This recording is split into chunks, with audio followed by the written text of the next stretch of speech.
Now we will discuss the next topic, managing the garbage we produce. You know that every day we are producing lot of garbages, that is waste materials from the kitchen waste or other types of waste materials. So what are the methods of this waste disposal?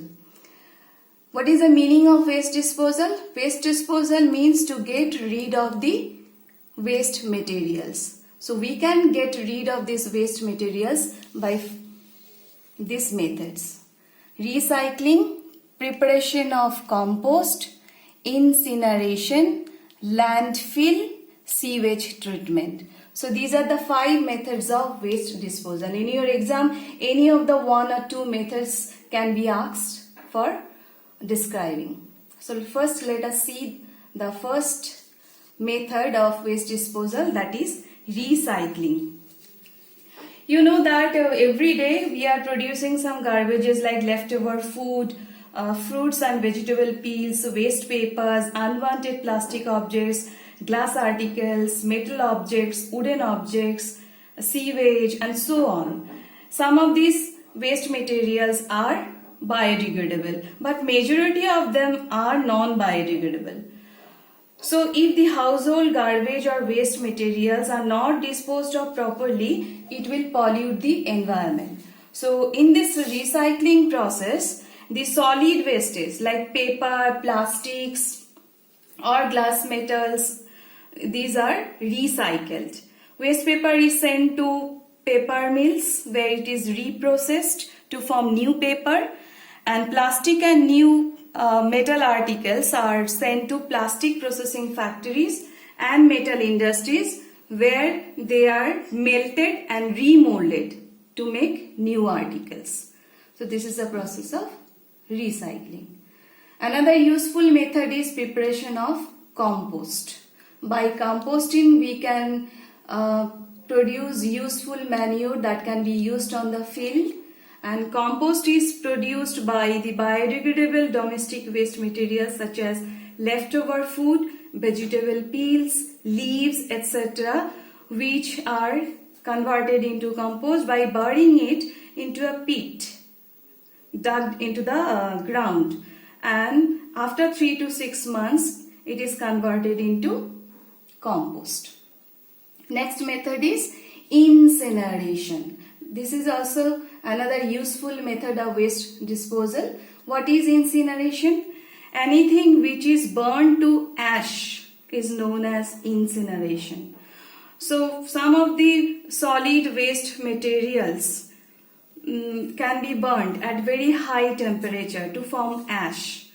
This incineration process is carried in a furnace where you can reduce large volume of the waste materials, and the ash which is produced by this method can be dumped into the low-lying areas, that is it is also known as landfilling.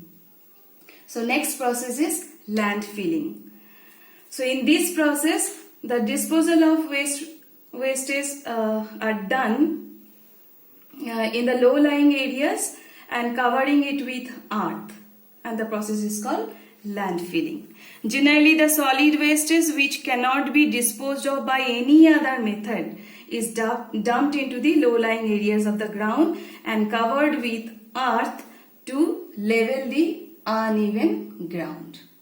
So next method, this is another useful method.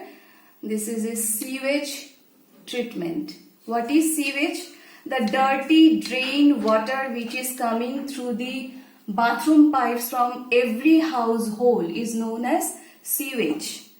So this dirty drain water which is carried from every home by the underground pipe is dumped into the river. If without treating this sewage it is dumped into the river, it will pollute the river water. So before dumping it into the river, the sewage is treated in the sewage treatment plant. So the treatment of sewage will produce the clean water which is discharged into the river. So these are the 5 methods of waste disposal.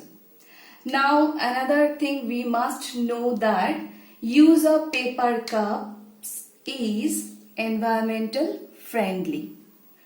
So you know that nowadays paper cups are being used in place of plastic cups or earthen cups like kulhas.